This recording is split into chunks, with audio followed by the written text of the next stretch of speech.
¿Qué tal? Bienvenidos a esta sexta sesión de Climate Sessions. El tema de hoy, el tema que nos reúne en esta sesión es antropocentrismo y emergencia climática. A lo largo de las sesiones en Climate Sessions y en colaboración con Youth Building the Future Global y el Laboratorio Virtual de Derecho y Desarrollo Sostenible, hemos podido desarrollar estas sesiones sobre cambio climático y la importancia que desarrolla el rol ciudadano, el rol de las empresas y el rol de los gobiernos para tomar las medidas correspondientes a reducir no solamente la temperatura, los grados del aumento de temperatura en perspectiva, sino también la reducción en consecuencia de la brecha de desigualdad. Entonces, para esta sesión vamos a hablar sobre lo que entendemos como antropocentrismo y su relación con la emergencia climática.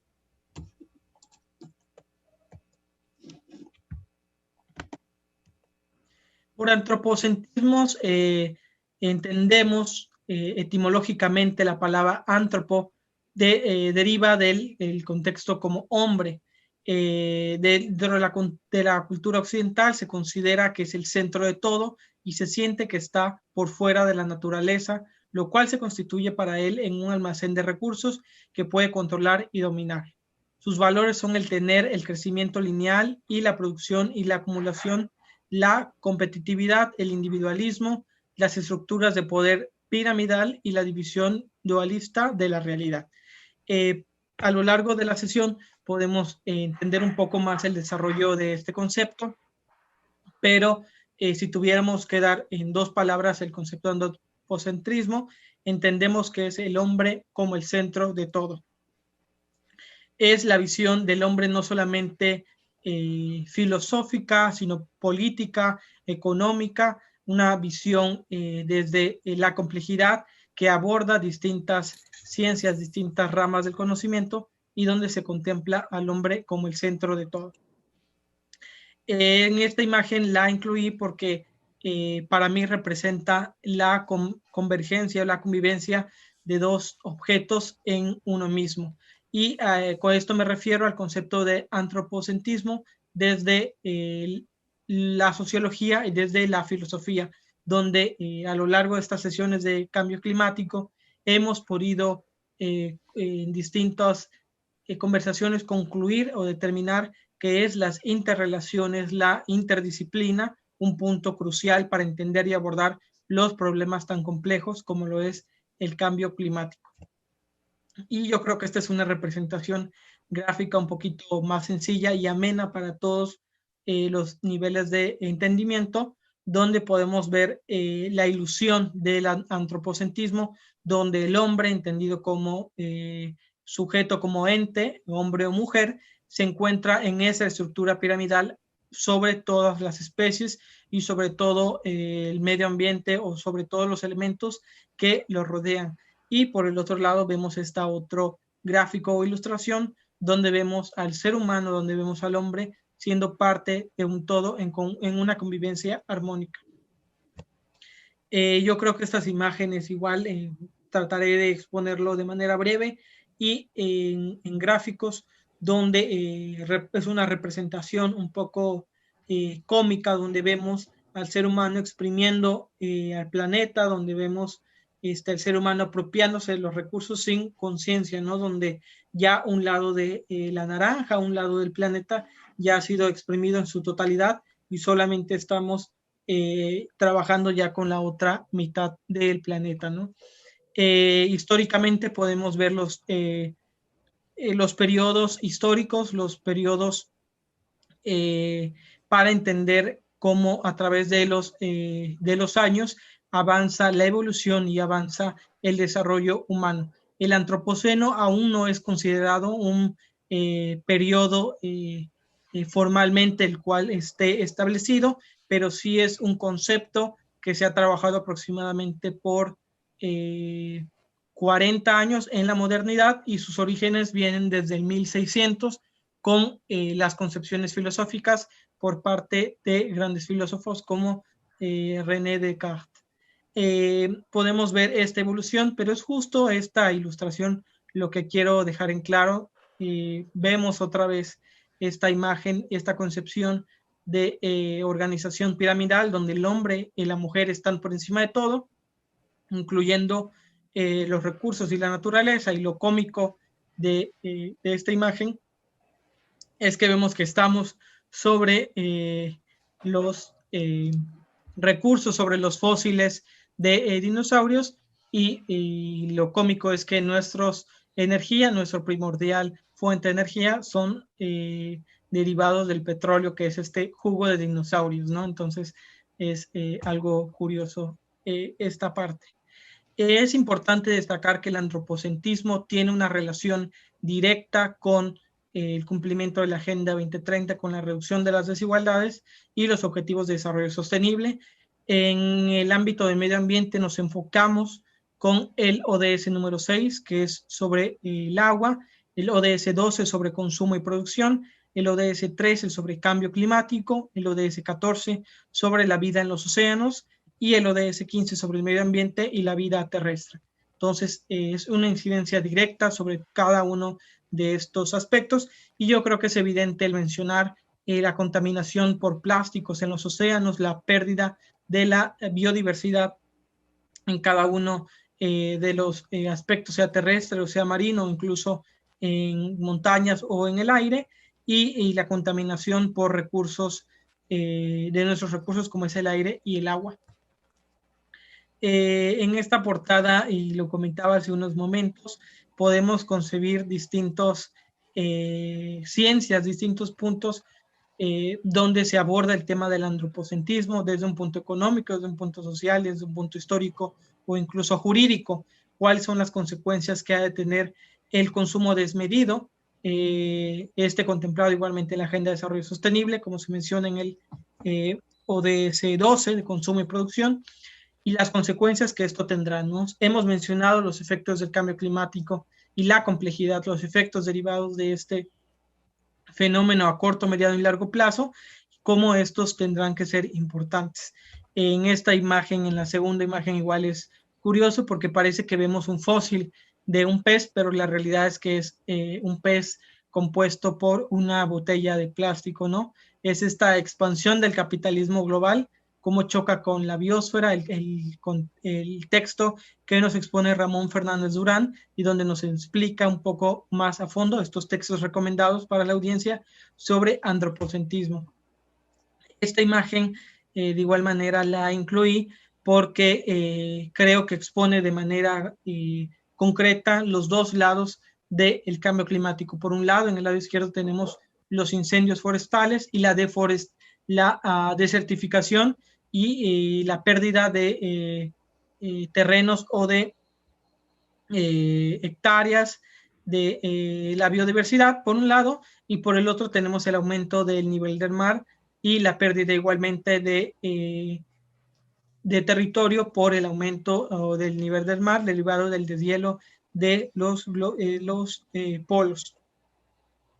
Por último, solamente quiero comentar estas distintas campañas que se tienen por parte de agencias y de grupos privados, grupos públicos de Naciones Unidas, como lo es el Climate Ambition Summit, que se llevó a cabo hace unas semanas, pero es un llamado de acción por parte del secretario general de Naciones Unidas, Antonio Gutiérrez, a todos los países miembros de Naciones Unidas para declarar una emergencia climática a nivel nacional. Entonces, esto es un llamado de acción que muy pocas personas conocen, que no se le dio la difusión que creo necesaria al entender que nos enfrentamos y estamos ante una crisis medioambiental, ante una crisis global, y de igual manera la lucha por la promesa de 1.5 grados.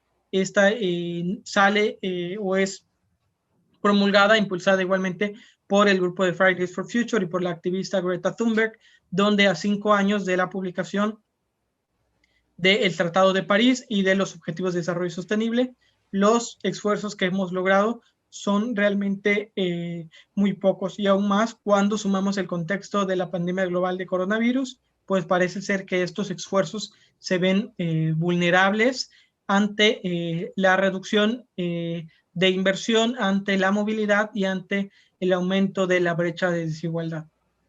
Entonces, Sin más, hasta este punto yo dejo mi participación. Me gustaría escucharlos y ver cuál es su punto sobre esta sesión sobre antropocentrismo y cambio climático, donde igualmente son los jóvenes, donde son las nuevas generaciones los que están al frente de esta divulgación o esta difusión de medidas contra el cambio climático, pero al final de cuentas son los estados, son las autoridades los responsables de tomar las medidas.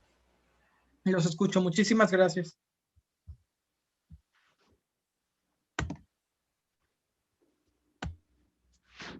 Bueno, puedo tomar la palabra primero. Antes que nada, bueno, muchas gracias por por invitarme a esta sesión. Me pareció interesante toda la introducción que mencionaste, porque no solamente mencionaste algunos datos duros, sino también mencionaste algunos eventos que vienen próximos de activismo, así como también algunas fuentes de investigación. Me mostraste dos libros, dos de los, estoy seguro que los muchísimos que hay, y ahí eso que mostraste fuentes en español, pero estoy seguro que hay muchas perspectivas e incluso conceptos como antropocentrismo, yo creo que pueden ser tan flexibles para verse en distintas áreas. Ahí, bueno, conocemos la antropología, ¿no? Pero también hay antropología jurídica, de los que de la área de derecho donde yo estoy. Entonces, ahora sí que esa cuestión del ser humano de creerse dueño de todo y que incluso ahora lo vemos, ¿no? Pensamos que con las leyes vamos a cambiar el COVID y realmente no fue. Entonces, ya es una visión, porque, y eso que está en paréntesis, antropocentrismo, ¿será verdad o será mentira? Pues lo vamos a ver. Yo quisiera nada más mostrar algunas fuentes, nada más así muy breves, de lo que has venido mencionando. No sé si ya lo puede ver en pantalla. Ese es un documento que salió más o menos en los 90. Es un documento muy importante llamado Los Cuatro Pilares de la Educación. Hablando de antropocentrismo y cambio climático, desde los 90 ya habíamos empezado a formular algunas ideas respecto a un pilar necesario que es el aprender a vivir juntos. En aquel tiempo aún no vislumbrábamos la crisis climática con la misma intensidad que hoy. Quizás sí, obviamente los científicos, pero la mayoría de las personas no. Entonces, los cuatro pilares estaban enfocados únicamente a mejorar las relaciones y el desarrollo de la persona. Hoy por hoy se publicó un documento, ahorita se les voy a mostrar, llamado,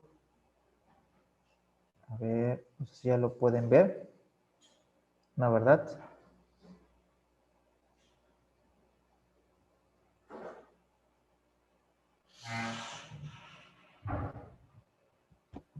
Se corta al Ah, momento de presentarse. se corta, espera, déjame nada más aquí. Ahora sí.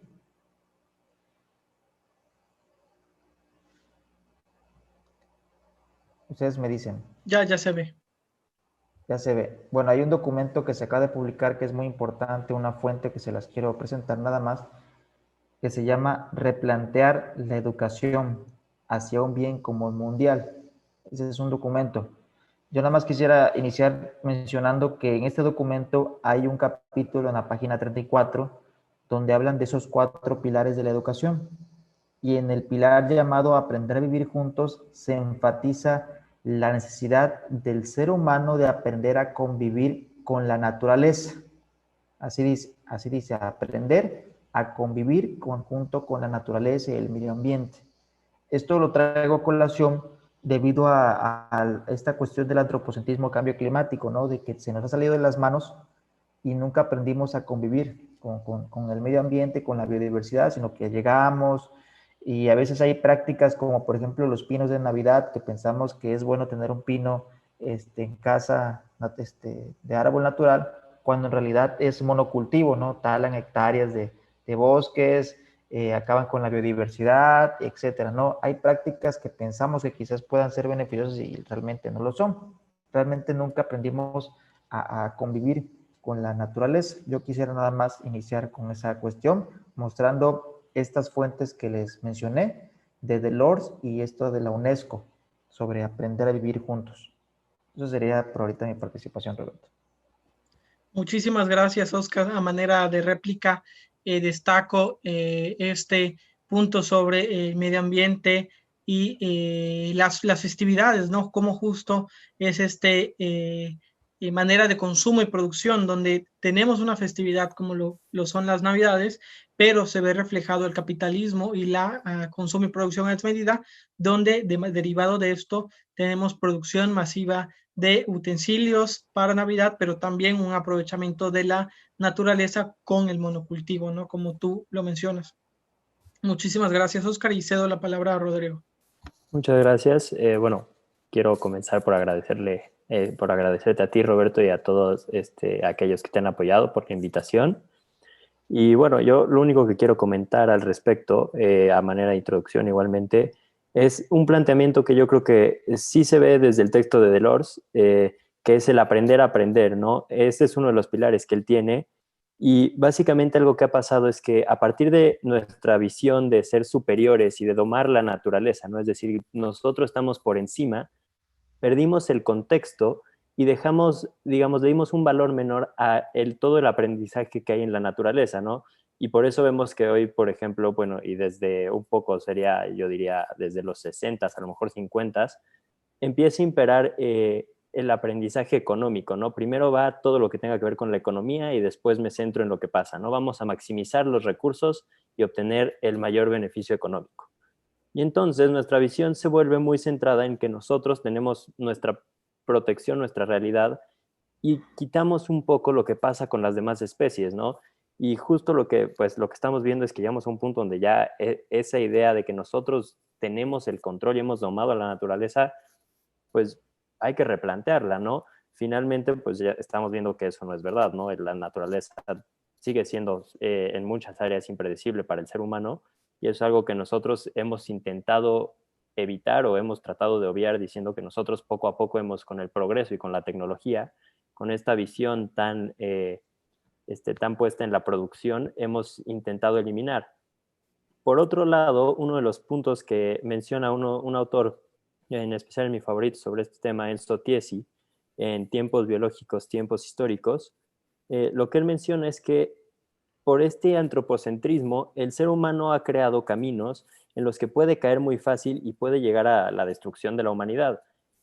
Uno de estos es nuestra confianza ciega en la tecnología, ¿no? Hemos tenido esta idea de vamos a confiar en la tecnología plenamente y la gente supone, ¿no? Al igual que cuando pasó al inicio de la pandemia, para traerlo a colación, pues bueno, surge la pandemia, pero la gente no estaba preocupada y muchos siguen sin tener esta preocupación porque saben que la tecnología los iba a salvar, ¿no? Que íbamos a conseguir una vacuna, que íbamos a conseguir un tratamiento, que la tecnología nos iba a lograr salvar y íbamos a salir adelante.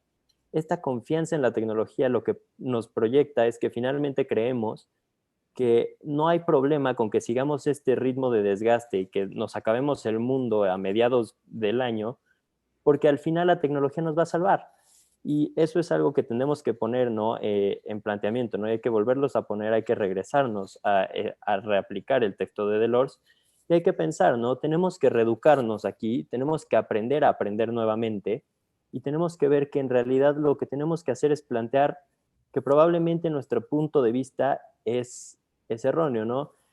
Aquí digo, manteniéndome un poco a raya, pero también trayéndolo a colación, hay otros textos que he visto a lo largo. Uno de estos habla sobre los aspectos que tenían las religiones y los aspectos que mantenían sobre la ecología. Y uno de los más que me han marcado más a mí es en el judaísmo. Bueno, había un tipo de escrito que te decía, tú puedes trabajar la tierra 4 años seguidos, pero el quinto no puedes tocarla, tienes que dejar que se recupere sola. No puedes mover la tierra por un año y vuelves a trabajar en ciclos de 4 y descansa un año.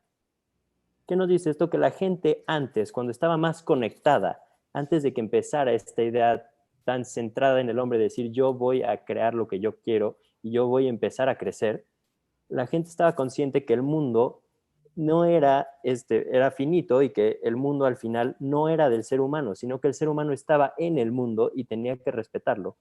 Y yo creo que con la llegada del antropocentrismo y esta imposición de poner al hombre en el centro como ente que es superior a todo lo que se encuentra a su alrededor, pues hemos perdido esta visión donde nos damos cuenta que el mundo sí tiene limitaciones y que la tecnología no necesariamente va a ser nuestra salvadora. Yo con esto concluyo a manera de introducción para observar cuáles son sus opiniones.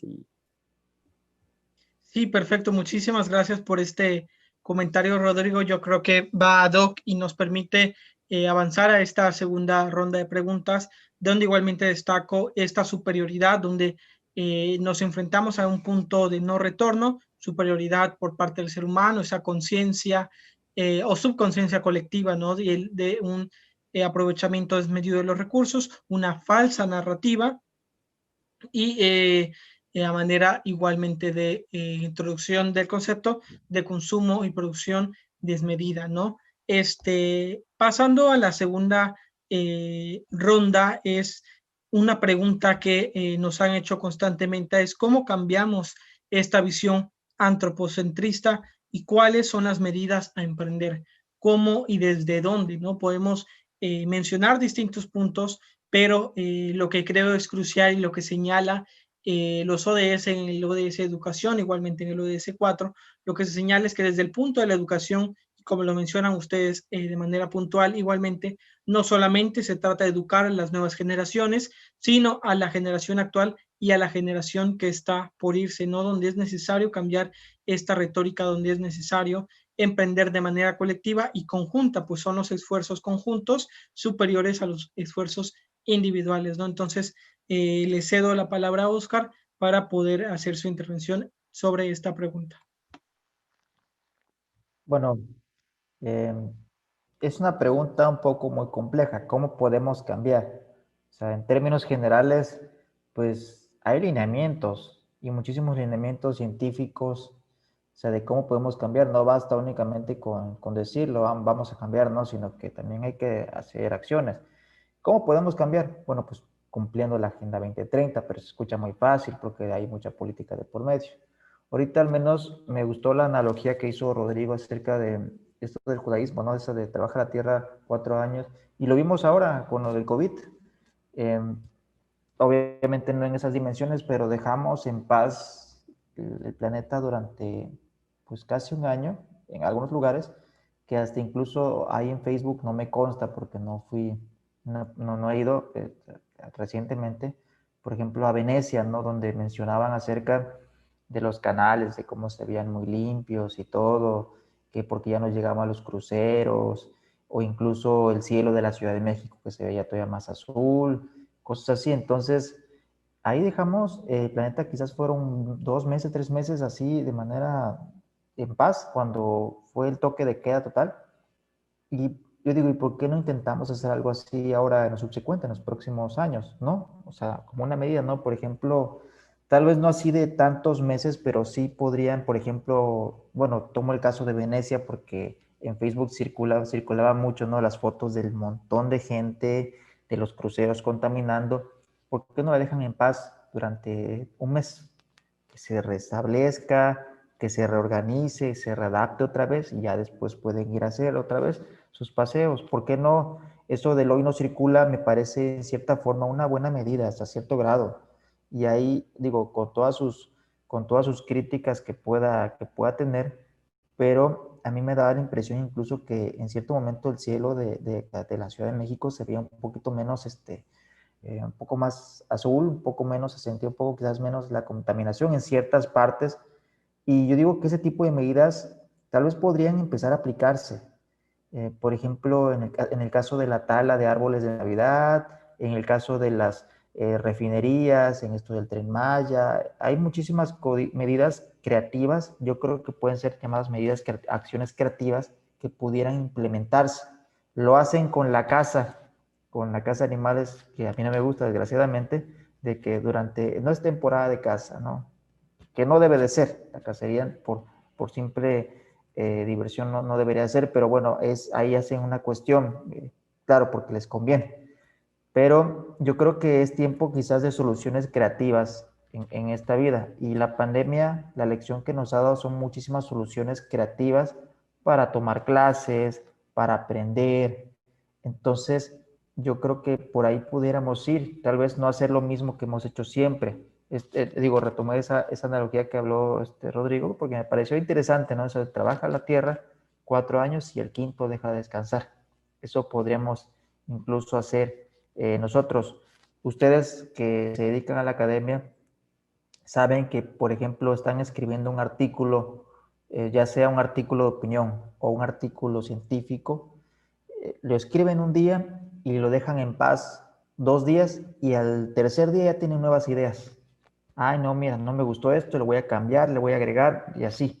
Eso creo que esas cuestiones podríamos tal vez empezar a hacer. Esa sería quizás mi opinión al respecto. Roberto. Perfecto, Oscar. Yo creo que destacando de tus comentarios el trabajo en base a resultados en acciones concretas, la creatividad como una opción para emprender estas acciones y crucial el aprendizaje de nuestros errores o de otras áreas, ¿no? Como lo mencionas en Venecia, actualmente la nieve en Madrid después de décadas de que no teníamos estos efectos meteorológicos tan diversos, yo creo que es otro resultado o otro punto que podemos destacar de esta intervención climática o reducción de intervención drástica, pero que sin duda ha dado unos resultados, ¿no? La cuestión sería el cómo poder seguir haciendo esta reducción periódica, pero de manera que se respete y se pondere la salud y el bienestar de todas las personas. Rodrigo, te escucho. ¿Cuáles son eh, tus, tus opciones, tu pensamiento sobre esta pregunta? ¿Cómo podemos hacer un cambio de esta visión antropocentrista en la sociedad? Sí, muchas gracias, Roberto. Mira, yo rescato de la participación de Oscar el primer comentario, ¿no? Muy, muy atinado, yo creo. Pues es una pregunta sumamente compleja, ¿no? ¿Cómo vamos a educar al ser humano a decirle lo que venías aprendiendo desde hace miles de años, que tú eres el centro del universo y tú estás por encima? Ya eso no es verdad, lo tienes que cambiar. Es una pregunta sumamente compleja, ¿no? Porque, digamos, fragmentaría todo el piso y toda la base que ha creado muchas de las cosas que actualmente tenemos como ciertas, ¿no? Entonces, uno de los puntos importantes sería, yo creo, y atinadamente lo que tú decías, tomar la educación, pero tomarla para las generaciones que ya se van, para las generaciones que se van a mantener, para las generaciones que están surgiendo, es que todos tenemos que estar educados al final del día, ¿no? No podemos, este mito muy utilizado de, bueno, a las generaciones mayores ya no hay que tomarlas en cuenta porque ellas ya no pueden ser cambiadas en su forma de educación, no, eso es mentira. Nosotros tenemos que demostrarles, va a ser más complicado, pero tenemos que demostrarles que necesitamos que cambien ellos y que cambiemos todos en conjunto. Ahora, algo que yo veía y tuve la oportunidad de hablar con el doctor Santiago Carril, él trabajó con las Naciones Unidas, fue parte de la mesa, es parte de la mesa del cambio climático en las Naciones Unidas, y él algo que me decía es justo esta idea, ¿no? De lo que pasó en Venecia y lo que pasó alrededor del mundo cuando nos frenamos por un par de meses, me dice, es algo muy bueno. El problema, y aquí es donde lo quiero conectar, el problema es la educación que tenemos, porque finalmente cuando volvimos a abrir, cuando recuperamos nuestras posibilidades de salir y de trabajar, las empresas y las personas no dijeron, bueno, ya vi que sí se puede restablecer y voy a intentar reducir mis consumos, mis gastos. No, al contrario, lo que todos dijeron, todas las empresas fue decirle a los gobiernos, bueno, dame chance 3 meses de explotar al máximo mi capacidad, de contaminar el triple, de gastar el triple para recuperar mis ganancias económicas, ¿no? Y entonces se da un efecto como de rebote donde se va componiendo el mundo y de repente lo destruyes al triple de lo que lo venías destruyendo, ¿no? Y entonces este efecto de rebote lo que nos demuestra es que al final necesitamos esta idea de reeducación donde decimos, bueno, vamos a pararnos un mes, pero conscientemente los otros 11 meses de que no podemos estar gastando, ¿no? De que nuestra educación tiene que ir con base a un sistema colectivo donde nosotros somos parte, no somos el dominio, sino somos parte. Entonces vemos a la naturaleza como un recurso muy necesario, pero al mismo tiempo le tenemos que decir, bueno, o sea, voy a talar no sé cuántos árboles porque necesito hojas, pero eso quiere decir que entonces voy a disminuir el consumo de agua por los próximos tantos meses en mi comunidad. ¿Por qué? Porque necesitamos compensar. Esta idea, digo, y esta es otra idea que a mí me gustó muchísimo en Holanda, unos economistas propusieron la idea de la economía de dona, ¿no? Entonces te decía, bueno, en el primer círculo de la dona se encuentra el medio ambiente y en el segundo círculo se encuentra todo lo que queremos mantener del neoliberalismo, ¿no? El conseguir la mayor ganancia económica con la menor explotación de recursos, ¿no? Dice, bueno, muy fácil. Si no cumples con el primer círculo de dona, no pasas al siguiente. ¿Qué quiere decir esto? Si no podemos mantener a la ecología y al medio ambiente, no puedes conseguir dinero. Y eso es algo que a mí me suena muy lógico porque todas las ciencias sociales al final del día han intentado crear una realidad, ¿no? Y nos han puesto, ¿no? El derecho, por ejemplo, ha intentado de regular cómo nos vamos a comportar en sociedad. Las ciencias políticas han dicho cómo podemos ir escogiendo gobernantes y demás. Pero finalmente crean como esta idea de realidad de qué es el mundo y se nos olvida un poco que también están las ciencias duras, las ciencias naturales, que dicen, bueno, si tú tienes tu realidad como ser humano superior a lo que pasa, pero necesitas convivir en el mundo. Y algo muy lógico es que los economistas te van a decir, bueno, hay que producir dinero y necesitamos dinero para la sociedad. Sí, pero si no tienes un mundo en el cual vivir, puedes tener miles de millones de dólares, pesos, lo que la gente quiera.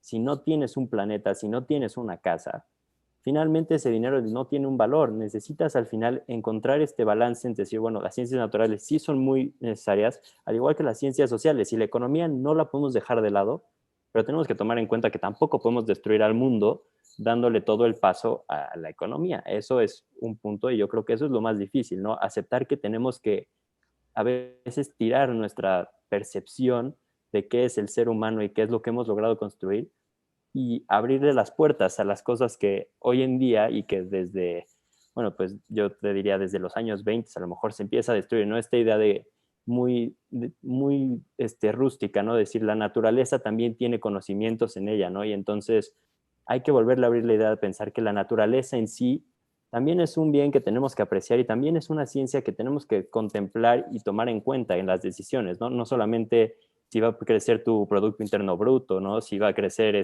la economía del país, cuánto va a bajar en referencia a la de Estados Unidos. Eso es muy importante, pero siempre y cuando tengas en mente que la ecología también está presente y que lo tienes que ir haciendo. Muchísimas gracias, Rodrigo. Yo creo que el modelo de bienestar que destacas en tu participación de manera discreta es lo que nos atañe como sociedad, ¿no? El incluir el bienestar no solamente del ser humano, sino de las especies y de nuestro entorno, ¿no?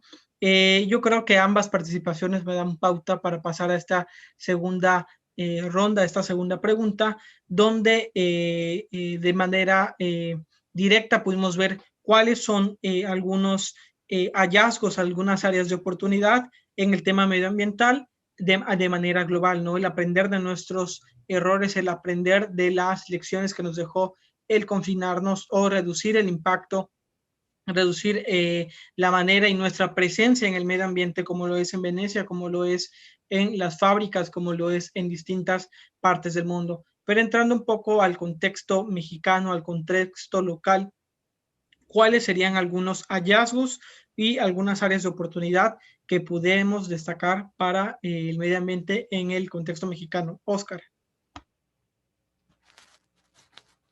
Bueno, áreas de oportunidad hay muchas, dependiendo de dónde esté uno, puede ver los aprendizajes tanto en su casa, como en su colonia, como en su ciudad, como en su país, como en todo.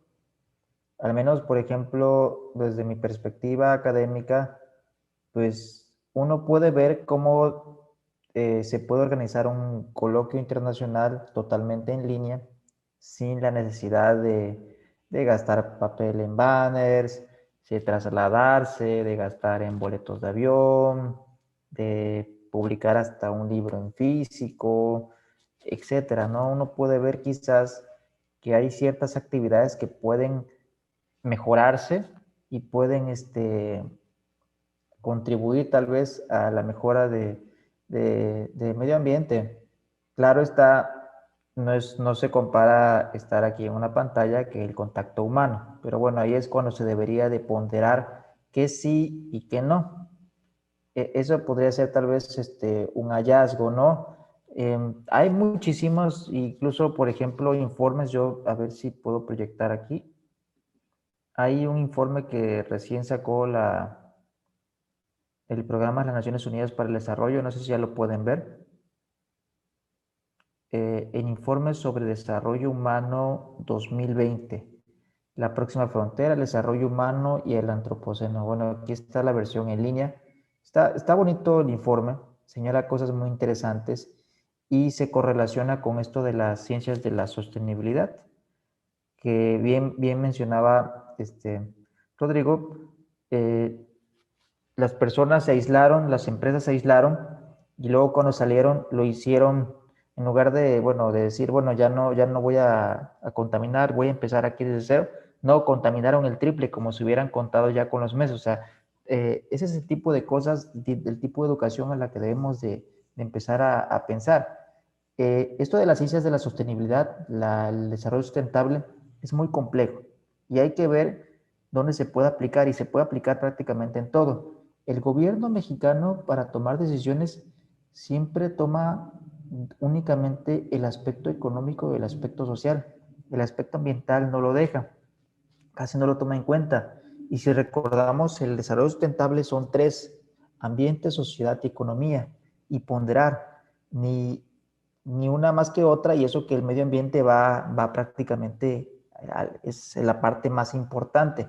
Pero muchos empresarios están más preocupados por acrecentar sus ganancias y aunque el medio ambiente se pierda y no se dan cuenta muchas personas que el planeta se puede acabar, quizás en un futuro lejano, un futuro cercano, pero se puede acabar. ¿Qué pasaría si, por ejemplo, y lo ven muchas personas que vuelvo al ejemplo de la caza, ¿no? Porque es de la cacería, porque es el ejemplo que entienden las personas supercapitalistas que tal vez nos vean, que qué pasaría si te acabas a todos los animales que hay en cierto bosque, pues ya no vuelves a hacerlo. Sí, este es un ejemplo aberrante, pero es la pura verdad. Yo creo que muchas personas se pueden acabar el mundo. Por ejemplo, ahí está Yucatán. Con esto del Tren Maya, no sé realmente cuál será el impacto ambiental que ocasionará y se acabará tal vez ese lugar tan bonito que es Quintana Roo, Yucatán, Campeche. Se lo pueden acabar si no se toman esas medidas para aprender, para educarse, para restaurar. Esas podrían ser quizás algunas ideas. El informe de la ONU está muy interesante y hasta podría ser motivo de una discusión. Lo acaban de sacar. Y ahí correlaciona esto del antropoceno y el desarrollo humano y la sustentabilidad y todo ese tipo de cuestiones. Está muy interesante. Igual puede ser motivo para otra discusión. Aquí nada más lo mencioné, pero pues, eso es lo que yo quisiera hablar, Roberto. Muchísimas gracias, Oscar. Yo creo que tu comentario es igualmente muy atinado en respecto a lo que hemos comentado anteriormente, la relación de la academia y justo la participación ciudadana, ¿no? Desde la teoría de la complejidad, desde el entender que el problema que nos atañe es un problema complejo, que es un problema que no es nuevo y que ha estado con nosotros por años. Este cambio de chip o de conciencia yo creo que es lo más complejo para abordar y aún más desde el contexto mexicano, donde tienen que aludir a una situación de complejidad, no solamente lo compleja de la situación del cambio climático, sino la complejidad interna del mismo Estado mexicano, como es la corrupción, cómo son sus finanzas, cómo es su distribución social, política y cultural, ¿no? Hemos comentado igualmente que las medidas de confinamiento se dieron a un principio de la pandemia, a casi un año de estas medidas, podemos ver una evolución y contrastar las acciones que se tomaron en un país y otro, en el caso mexicano, como lo comenté igualmente Rodrigo, el caso italiano, ¿no? Pudimos ver una limpieza o un control, e incluso en la época de invierno, un aumento de las especies migratorias en el lago de Texcoco e incluso en los canales de Chapultepec, los cuales de manera increíble igualmente se limpiaron de una u otra manera porque se detuvo el turismo en los canales de Chapultepec. Sin más, Rodrigo, me gustaría escucharte cuáles detectas tú como estas áreas de oportunidad para emprender en el contexto mexicano. Claro que sí.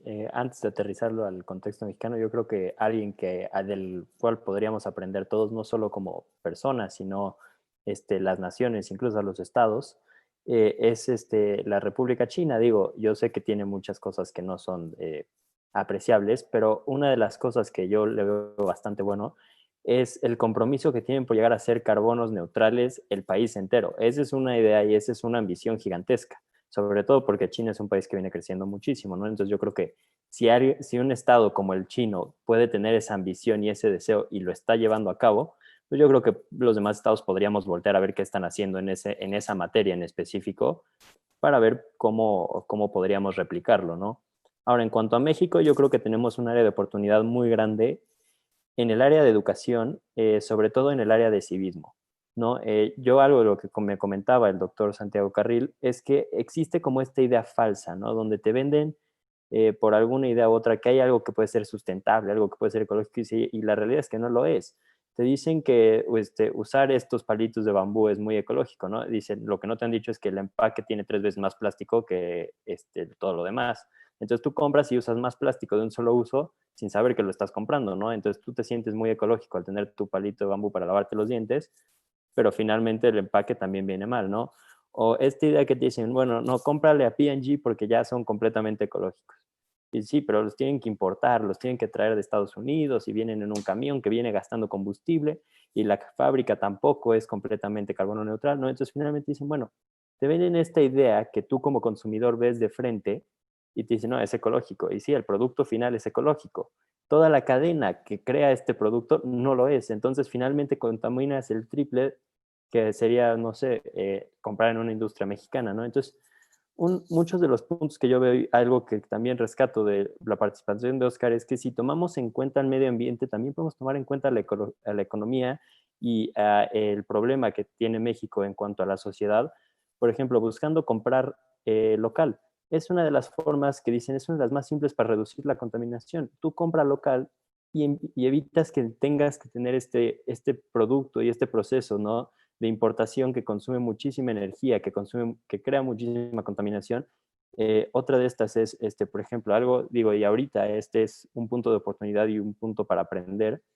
Estaban entrando, yo conocí a unas personas que estaban empezando a traer este producto, este tipo de sistema de mayoreos a los supermercados en México, que lo que buscaban es que no solo se hiciera, no como con las nueces, pero que se hiciera a granel con la mayoría de las cosas que fueran posibles, ¿no? Yo no sé, arroz, jabones, todas estas cosas que ya no trajeran un empaque para ya no te generar esta cantidad de basura en empaques que muchas veces compras, no sé, una cosa que te cabe en la palma de la mano, pero traes un empaque que usa la mitad de la cajuela de tu coche, ¿no? Es algo sumamente ilógico y que finalmente es pura contaminación y cosas que no usas, ¿no? Entonces yo los puntos sí claros que veo es uno, en educación, replantearnos, ¿no? Y podríamos tomar esta idea de replantearnos hasta la materia de civismo en la escuela, replantear esa materia de civismo, incluir una educación ambiental dentro de la materia de civismo, ¿no? Al final tenemos que aprender cómo vivir como sociedad, cívicamente sí, pero también entendiendo que hay que respetar el medio ambiente.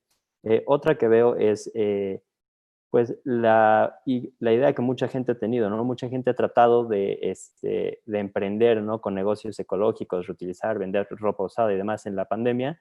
Yo creo que algo que podemos aprender de esto y un punto de oportunidad sería apoyarlos.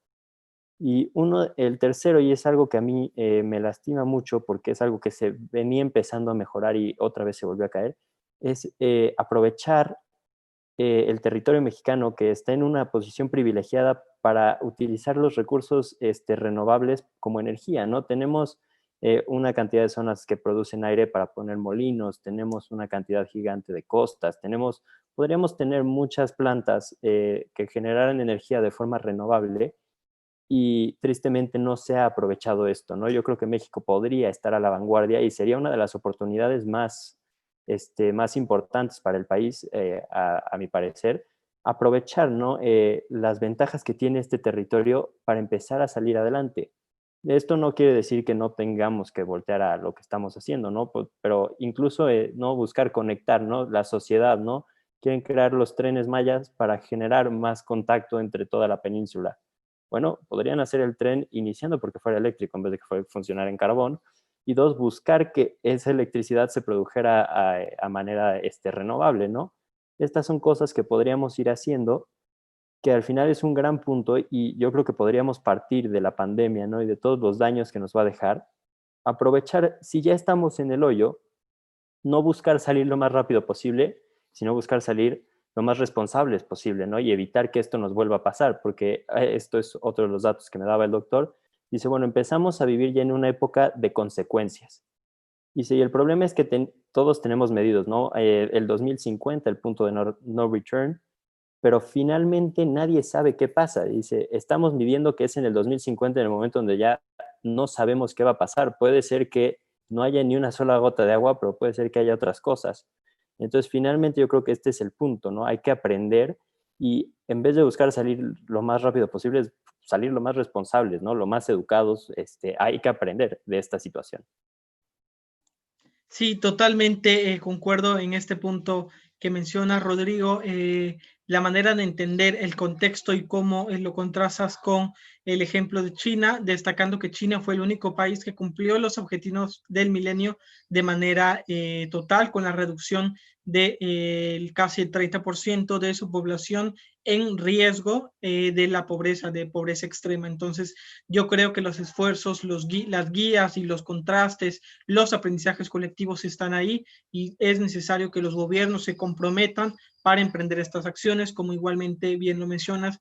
Pueden pasar muchas cosas por cuestiones de apariencia, por cuestión de estética, parecer que son sostenibles, pero la realidad es que detrás se esconden aún toda una industria y toda una cadena de suministro que sigue siendo parte de la contaminación y del problema de consumo y producción en nuestras sociedades, ¿no? El contemplar esta nuevamente, y yo creo que es parte de ya una tradición de Climate Sessions, comentar el abordar los problemas y aún más el tema del cambio climático desde una perspectiva de complejidad es fundamental. Y como bien lo mencionas, entramos no solamente a el año 2021, sino lo que representa el decenio y la década de acción por el cambio climático y por los objetivos de desarrollo sostenible con vistas del 2030 y 2050. Entonces, son muchos los retos que tenemos, son muchos los aprendizajes que nos deja el confinamiento, que nos deja la pandemia global de COVID-19 y sin duda dependerá de nosotros, de las autoridades y de los ciudadanos el comprometerse a seguir reduciendo su impacto con medidas y productos, con optar por servicios y por opciones aún más verdes, ¿no? Entonces, a manera de conclusión, les dejo 2 minutos si quieren agregar algo más y terminamos con esta sexta sesión de Climate Sessions. Oscar.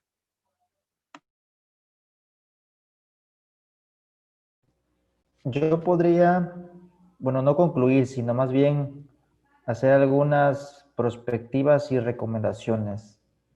Las recomendaciones irían, bueno, encaminadas a que, como menciona bien Rodrigo, no hay que salir tanto de esta crisis, sino hay que salir así, de bruscamente, sino hay que salir responsablemente. Ya vimos todo lo que puede pasar, ya vimos que un pequeño virus, pues cambió prácticamente el mundo, el rumbo del mundo. En cierta forma fue causa nuestra, ¿no? Por las cuestiones de la biodiversidad, por el tráfico de especies, ¿no? Todo el montón de cosas que pudieron haber generado esto del virus, ¿no? Eh, eso eso fue solamente un problema. ¿Qué va a pasar ahora con el cambio climático, con la cuestión de la biodiversidad, con las temperaturas, inundaciones, etcétera? ¿Qué va a pasar? Entonces, yo creo que hay que empezar, y yo digo que hay que empezar porque debimos haber empezado hace mucho tiempo, a repensar y a replantear y más que nada escuchar. Yo creo que un buen parteaguas es la ciencia. Una toma de decisiones estratégicas basadas en ciencia debe ser, porque parece que los científicos están hablando en su mundo y los políticos están hablando en su mundo. Eso da la impresión. Si no es por Hugo López, digo, y no tanto diciéndolo, ¿no? Si no es porque sale una pandemia, no salen personajes como López-Gatell, sale el doctor Fushi, el doctor tal, acá en Tokio, en China, y luego los centros de investigación, o sea, si no es por una pandemia, ni se entera la gente, es más, si no es por una pandemia, los gobiernos no empezaron a dar becas para que la gente estudie posgrados en medicina, en epidemiología, si no es por una pandemia. ¿Por qué no lo hacemos desde antes? Ahorita hay tantas opciones muy interesantes para desarrollarse que, por ejemplo, esto de las ciencias de la sustentabilidad, ¿por qué no empezar a apoyar más ese tipo de ciencias? ¿Por qué ni modo que vamos a esperar hasta 2030, ya que tenemos el problema para empezar a dar becas para doctorados, para maestrías, para colocar a gente de ese tipo en puestos de toma de decisiones? No, yo creo que es el momento de empezar. Esas serían recomendaciones y perspectivas. Bueno, yo creo que a como vamos bien en el sentido de que por lo menos se ha generado interés. Se ha generado interés en la salud pública, se ha generado interés en esto de la sustentabilidad del cambio climático. Yo ahorita, por lo menos por moda, por lo menos, o sea, ya muchas empresas empiezan a poner el logo de los ODS, empiezan a querer capacitar a su personal, empiezan a querer ser eco-friendly, lo intentan. Yo creo que por lo menos en perspectiva eso es bueno, y habrá que las personas expertas de fungir como guías para que no todo sea simulación, porque lo peor que podemos hacer es una simulación, porque al final de cuentas se engañan a sí mismos. Sería una simulación colectiva de engañarse a sí mismos. Entonces, eso es lo que yo pudiera aportar para pues, las reflexiones finales. Muchísimas gracias, Oscar. Rodrigo, te escuchamos. Muchísimas gracias. Pues mira, yo a forma de conclusión o de observaciones finales, reflexiones, yo una de las cosas que veo es que en efecto, ¿no? Y rescato mucho de Oscar, es esta idea, ¿no? Hasta que no pasa algo, no salen los científicos a hablar, ¿no? Y este es un problema que Carl Sagan trató de abordar desde hace mucho tiempo, ¿no? Y es que hoy en día la ciencia ha avanzado tanto que los científicos tienen su propio lenguaje y una persona que no tenga esos conocimientos pues puede intentar leer lo que las personas digan, no sé, un físico, un biólogo, pueden intentarlo hacer, pero genuinamente es muy complicado. Entonces, algo que yo rescato es, uno, la necesidad de que los científicos también busquen informar a la gente, ¿no? Porque ahora la ciencia también se ha movido hacia una zona donde intenta avanzar tan rápido y no se detiene a explicarle a los demás por qué es importante confiar en su punto, ¿no? Que ese es uno de los problemas de, como se llamaría, ¿no? Lo que denominarían la guerra contra la ciencia. Pues bueno, es que como no lo explicas, no lo ves, ¿no? Por otro lado, yo también creo que es un buen momento para empezar a ver, ¿no? O sea, la gente sí está cambiando y como dicen, por lo menos por moda, se está dando esta idea, ¿no? Consumir menos carne, utilizar más la bici, todas estas ideas que aunque sean por moda, bueno, van a ir apoyando, ¿no? Y si consiguiéramos que estas modas se tradujeran en una acción del gobierno para apoyarlas, para incentivar a que la gente empiece a hacer esto, pues finalmente podríamos crecer. Y entonces uno de los puntos que yo veo más importantes a plantear es, hay que reeducarnos viendo que el antropocentrismo no nos ha traído nada bueno en este sentido, ¿no? Nos ha causado muchos problemas y no es hasta que los problemas nos empiezan a afectar a nosotros que nos damos cuenta, ¿no? Estos problemas los venimos arrastrando, entonces hay que ver cómo reeducarnos personalmente para, aunque sea a través de modas, ¿no? O nos demos cuenta que entonces hay que hacer este cambio. Y yo creo que uno de los importantes factores va a ser la ciencia, pero también subrayándole a la ciencia que necesitamos que ellos cooperen, ¿no? Porque no es hasta que aparece Fauci y nos dice todo va a estar bien, yo les explico, que nadie entiende, ¿no? Y entonces nadie le cree a un doctor porque dice, bueno, es que me habló con una cantidad de términos inexplicables.